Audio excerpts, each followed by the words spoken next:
IPS पूरन के घर पर चिराग पासवान पहुंचे हैं। पीड़ित परिवार से मुलाकात करने के लिए चिराग पासवान पहुंचे, मुलाकात की है और चिराग पासवान ने आईपीएस को श्रद्धांजलि दी है। ये बड़ी खबर निकलकर जो सामने आ रही है इस बीच, जहां आईपीएस पूरन कुमार के घर पर चिराग पासवान पहुंचे हैं। केंद्रीय मंत्री चिराग पासवान आईपीएस पूरन के घर पर पहुंचे हैं। परिवार से चिराग पासवान ने मुलाकात की है। ये बड़ी खबर जो फिलहाल निकलकर सामने आ रही है। चिराग पासवान ने परिवार से मुलाकात की है। पीड़ित परिवार से चिराग पासवान ने मुलाकात की, परिवार का ढांढस बढ़ाया और आईपीएस पूरन को श्रद्धांजलि अर्पित की है। ये बड़ी खबर जो फिलहाल निकलकर सामने आ रही है। तो आईपीएस पूरन को श्रद्धांजलि अर्पित की है।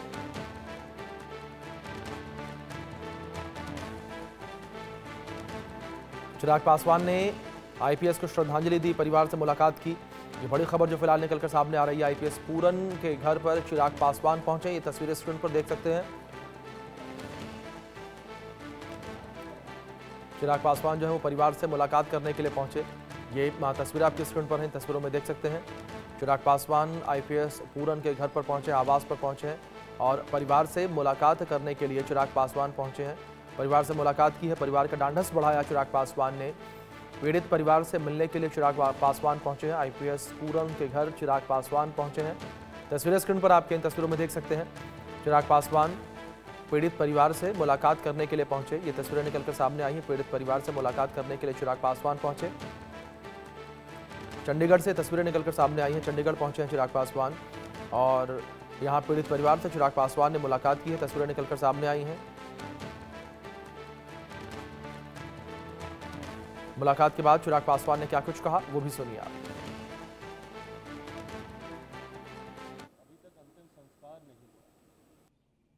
ये एक परिवार के लिए भी उतनी ही चिंता का विषय है, उतना ही दुखी करने वाला ये विषय है। ऐसे में परिवार को मैं ये विश्वास दिलाता हूँ सरकार की तरफ से कि जो मांग परिवार की है उसको जल्द पूरा किया जाएगा और साथ ही में इसके माध्यम से ये संदेश समाज में जाना चाहिए। और इस बात को मैं बहुत जिम्मेदारी से मैं समझता हूं कि अगर इसके ऊपर कार्रवाई नहीं होगी तो कोई दूसरा दलित परिवार संभवतः अपने बच्चों को पढ़ने के लिए आईएएस आईपीएस ऑफिसर बनाने के लिए कभी प्रोत्साहित नहीं करेगा। कोई गरीब दलित परिवार कभी मुख्य धारा के साथ जुड़ने की सोच नहीं रखेगा अगर इस परिवार को न्याय नहीं मिला। इस परिवार को न्याय मिलेगा, ये मैं विश्वास दिलाता हूँ प्रधानमंत्री जी की तरफ से, गृह मंत्री जी की तरफ से।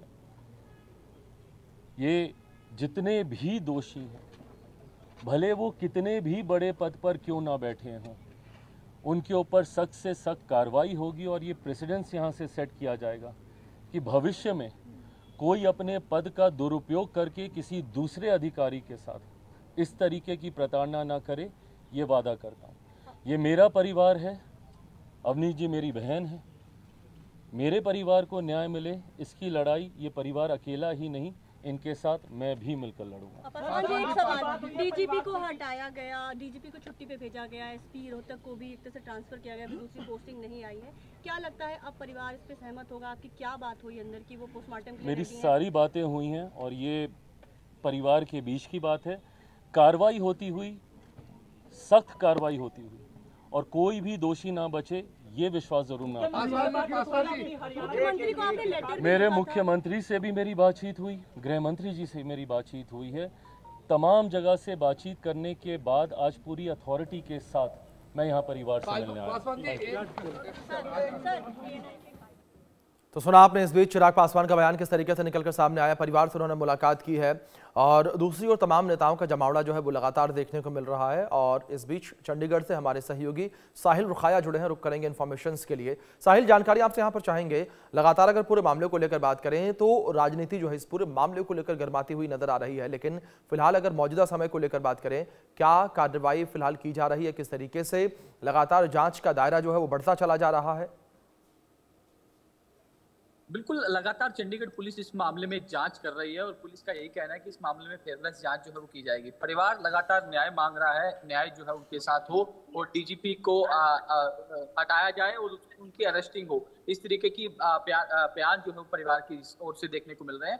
वहीं दूसरी तरफ पॉलिटिकल लीडर भी जी, लगातार पहुंच जी। रहे हैं। आज सुबह राहुल गांधी पहुंचे थे, उनकी ओर से कहा गया कि इस मामले में सख्त एक्शन जो है वो केंद्र सरकार को भी, हरियाणा सरकार को भी लेना चाहिए। ये जो हुआ वाकया वो काफी गलत था। कितने सालों से जो है भाई पूर्ण कुमार को प्रताड़ित किया जा रहा था, जातिगत भेदभाव किया जा रहा था, और भी तमाम एलिगेशन जो है वो केंद्र सरकार के साथ साथ हरियाणा सरकार पर भी उन्होंने लगाया कि इस मामले में प्रधानमंत्री को भी देखना चाहिए, चीफ मिनिस्टर को ने भी जो कमिटमेंट की थी उसको पूरा करना चाहिए। और आज अभी कुछ देर पहले ही चिराग पासवान जो केंद्रीय मंत्री है वो भी पहुंचे हैं। उन्होंने मीडिया से बातचीत करते हुए कहा कि जो आईपीएस वाई पूर्ण कुमार की जो वाइफ है वो मेरी बहन है, परिवार के साथ किसी तरीके का न्याय नहीं होगा, न्याय होगा।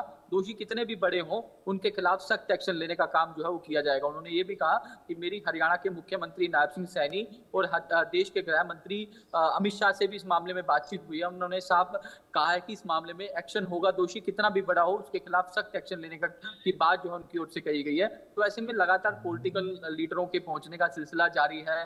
सत्ता पक्ष और पक्ष के नेता जो है वो पहुंच रहे हैं और साफ तौर पर ये दिलासा दे रहे हैं कि इसमें जिस तरीके से कार्रवाई जो बनती है वो कार्रवाई होनी चाहिए। ओपोजिशन लगातार सरकार पर सवाल उठा रहा है कि दलित विरोधी सरकार है, कितने जो प्रताड़ना जो है उनको दी गई, फिर भी सरकार की ओर से एक्शन नहीं लगा। सुसाइड नोट में भी काफी नाम जो है उनकी ओर से दिए गए, उस पर भी अभी तक जो है पुलिस की ओर से कार्रवाई नहीं की जा रही। तो ऐसे में अब देखने वाली बात ये होगी कि किस तरीके का रिएक्शन जो है वो सरकार की ओर से आता है। लेकिन जिस तरीके से आज हरियाणा के जो डीजीपी है शत्रुजीत कपूर, उनको छुट्टी पर भेज दिया गया है। उनकी जगह 1992 बैच के जो आईपीएस अधिकारी हैं ओपी सिंह, उनको कहरवा डीजीपी के रूप में लगाया गया है और डीजीपी शत्रुजीत कपूर की ओर से चार्ज भी छोड़ दिया गया और जल्द ही बिल्कुल साहिल, जाहिर तौर पर लगातार पूरे मामले को लेकर कार्रवाई जो है वो की जा रही है। फिलहाल बहुत